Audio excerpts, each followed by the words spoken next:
finish line first. That was just great to see that. But you know me, I like computers. I'm a computer software developer now. Yep. So I'm doing all that other stuff, little secret cyber stuff too on the side. So I'm in the DC area. That's what we do. Little Central Intelligence. Yes, sir. Oh, well, Rocky, do you think? Let me ask you this: as a former professional athlete, knowing what's going on now with COVID, do you see the NFL playing this year, or do you see them holding off? Oh man, I feel like they're gonna try to start up training camp and things are gonna progress along with the rest of the world and just gonna have to shut it down, man. It's a little bit too dangerous. I saw that little face mask they say might prevent, maybe a case or two, but that face mask ain't stopping nobody from spitting on you and coughing and doing all this other stuff. So and there's guys infected now. So, hey, it's crazy, man. I don't know. Yeah, I'm more to the point where I think we don't play as much as I would hate to say that. And I know that like really just like rubs Marsh the wrong way. Listen, I want football. Marsh, you want football, correct? Don't get me wrong. We all want football. I just don't see a safe way. The NFL comes out and says, "Oh, we're going to play, but we're not going to do jersey swap." Like, okay, that's like an oxymoron. You can play 60 minutes, but you can't stand next to somebody and do a jersey swap. Like some of the things I just don't understand how these guys sit behind the table and create some of these rules. I think those are political victories, man. Those are nothing burgers. You know what I mean? Oh yeah. Definitely get some clicks. Oh yeah, they're not gonna swap jerseys, so everything's okay. No, not really. So. And so, Rocky, my last question for you. So I love hearing like the green tree stories. And so I want to hear if you could just name like 3 guys for us, maybe 1 or 2 more if you feel like you need to, of whether it's on offense or defense, but Hurricane players that you felt like a rivalry with, that when you were on the practice field, that you either wanted to take their spot or that you just wanted to knock their teeth out of their face when you were trying to tackle them. So we mostly deal with fullbacks and tight ends. So like, when Greg came in, pretty boy came through. Oh yeah, we're gonna tear you up, Greg Olsen. So then, and then we had a lot of our fullbacks. I would say like hybrid. It's not big bruisers.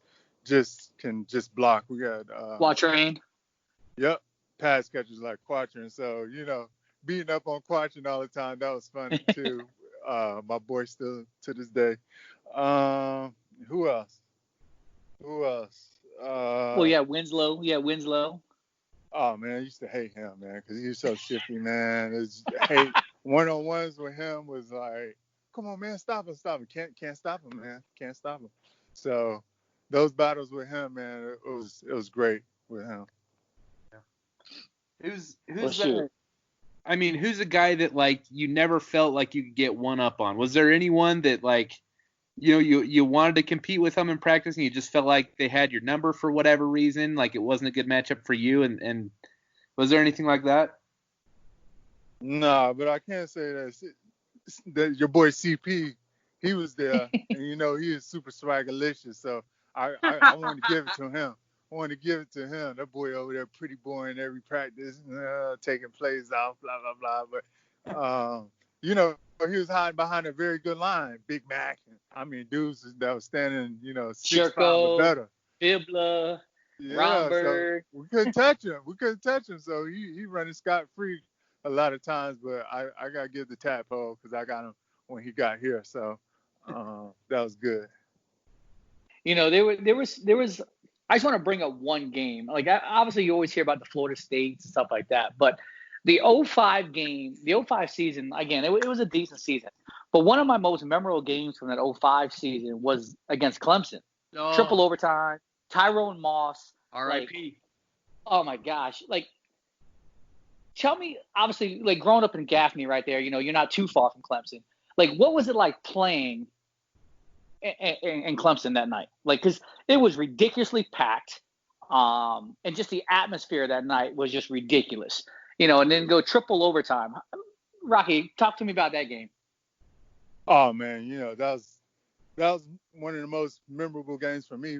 Just being from the city and coming back home. I know that. Did you have a lot of week, family? Did you have family members come up?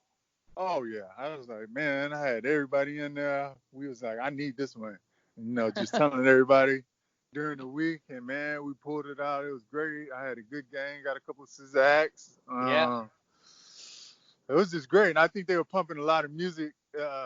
The way Death Valley shaped, man, those big, tall, sides, man, it was just so loud.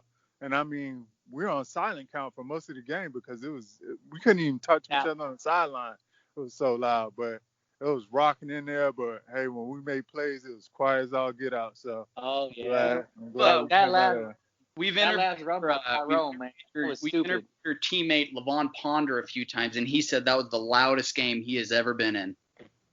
Oh, hands down, man. I don't know what they were doing in that stadium because it's almost open air, but it was just rocking, and you can barely hear each other in there. That's awesome. Well, Coe, that was a great game. You guys have any more questions?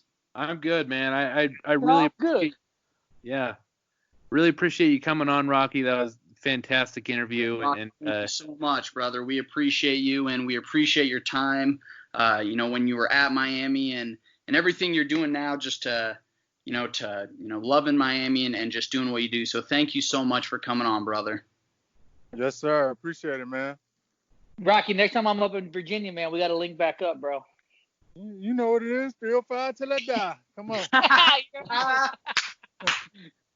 Definitely.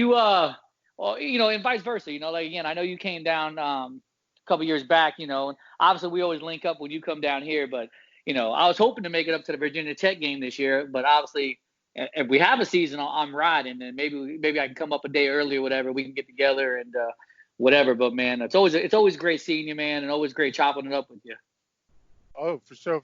You know what, man? We kind of down on the UVA game, so I need some more wins out of the UVA game. Dude, that last one was rough, man. Last time I saw you up there, it was rough. Oh, man. Every time I go down there, my wife always get on me. She be like, it's going to be a bad week because they lose. It's going to be a bad week for me up here. Oh, I bet, man. Well, like Marsh said, man, we appreciate you, man. We appreciate, obviously the love for the University of Miami. Obviously the love for the fans, because every time you come back, man, you always show the fans love, and we definitely appreciate that, man. So appreciate you and everything that you do for us, man. Yeah, thank you, Rocky. All right, man, you guys take care. All right, you too, brother. Yep. Be good. Yes, sir. Cool.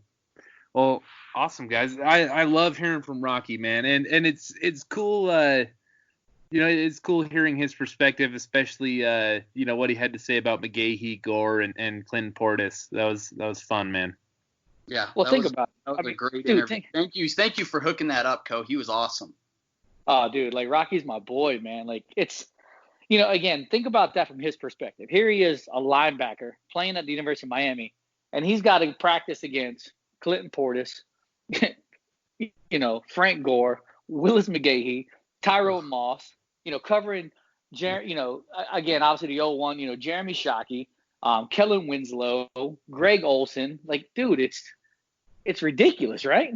Well, I mean, I was reading, before we interviewed him, it's just impressive that he started half those games in 2002 as a redshirt freshman. Yeah, correct. That when you're, when you're the other linebacker next to Vilma and DJ, like, and you're a redshirt freshman, that is very impressive. Well, and like I said, if you look back at this, the senior class, his 05 class, I think there was only one other senior linebacker, which is Leon Williams. Obviously Beeson and T. Good, those guys were only sophomores. So his senior class didn't have that many linebackers in there. So, it was tough. You had to play. Man, I wish, again, I'm an old school guy, man. Like, I wish he would have played with people like Dan Morgan, because Dan Morgan was just a completely different animal, on the field. People talk about Vilma and DJ, but man, when you got somebody like Dan Morgan who wins all three of the defensive, awards in 1 year, you're doing something right. You know what I mean? Yeah, I mean, I think people they forget about Morgan's 2000 season, just how special it was, just because of the guys, because you had Vilma come in right after him and you had DJ. But, I mean, statistically speaking, Dan Morgan's the best linebacker ever to come through Miami. Oh, 100%. And people want to debate, Ray Lewis. And come on, man. Listen, I'll put collegiately, Dan Morgan, hands down, is the best university linebacker at the University of Miami. It's insane, man. It's insane. But I think we may be back tomorrow because we're trying to get Andre Borregales on an interview. So that's easy. Let me just call him. No, so we're messaging with him, but I think it's just like a time conflict, and we're trying to figure it out. But we'll hopefully be back tomorrow. People are trying to knock him now because he's taking a couple visits, like to Carolina and stuff like that. And you can't knock a 17-year-old kid for just wanting to, do his due diligence and go check out other schools. Like I tweeted that out today when he tweeted something about being the number one kicker. And I said, hey, man, enjoy your visits, but know where you belong. You know what I mean? It's like, obviously he responded to me and stuff like that. But like, listen, he's a 17-year-old kid. Yeah. Why not take that free trip and go here and go there and go here? Listen, sure. I don't see any way why he switches up and leaves University of Miami, as a commitment. But dude, take your visits. That's what they're there for. He worked his way to be the number one kicker in the country. You deserve that time. I mean, if I was in his position, I'd be 100%. Why just limit yourself to just seeing Coral Gables? Go see Chapel Hill. Go see these other programs. But just like you said, Coe, I think, his older brothers are a kicker now, and he seems pretty solid on his play. He's solid. So we had him on. You were on that Zoom call, weren't you, Marshall? We had him on. He literally was on the call the whole night with us. Dude, his parents got on with us, bro. Yeah, his mom got on. Dude, it was crazy. Yeah. Just a great family, great kid, and hopefully we can talk to him tomorrow, and if not, then it's definitely coming soon. But got a lot of recruiting news to talk about here this week. August 6th, Taylor, it's coming up. Oh, dude. Well, listen, if you can get Taylor, Rashard Smith, maybe Jason Marshall, I would be definitely happy, super, super happy, along with Taylor. That's an understatement. I'm just trying to be a little facetious here. I'd be kind of happy. You know what I mean? Coming off a 6 and 7 season. Yeah. Listen, coming off 6 and 7, I honestly, and I've said this before, I think the COVID thing has just completely helped the University of Miami right now because these local kids can't go anywhere. They can't travel anywhere. They have their friends that are at UM or whatever, and they're working out. They're talking, I'm hearing a couple things where a lot of these kids now are literally saying, let's just stay home, and if that's the case, again, you still got to coach these kids up. You still got to win ball games, but at least you're not losing your local kids, and you're gonna lose local kids, but if you can maintain the studs, even 60% of the studs from the local schools, you're doing really well. When we were talking last week about this, and it kind of has the feeling of in the 30 for 30 when Alonzo Highsmith was talking about all the local kids staying home, and it kind of has that feeling right now. Khalil Brantley's kind of driving that ship and just making it almost cool to stay home and play for the hometown Canes. And so you're right, we have to back it up and win games, but I think. COVID, in terms of recruiting, COVID has definitely helped Miami and, helping some of these kids realize that, we could come together and win for our hometown team and, put this program back on the map. And so I hopefully it ends up, because we're looking pretty good right now. Hopefully we can, finish it up and make this a great class. Yeah. Well, peep this. I think we got 7 spots, maybe 7 or 8 spots left, right? In my wildest dreams, if I'm looking at it right now, kind of, July 20th, if you would tell me that we potentially, this is just potentially, can land Leonard Taylor, Jason Marshall, James Williams, are you kidding me? You're talking about 3 5-stars, literally. like staying home without Yeah. going anywhere else. Like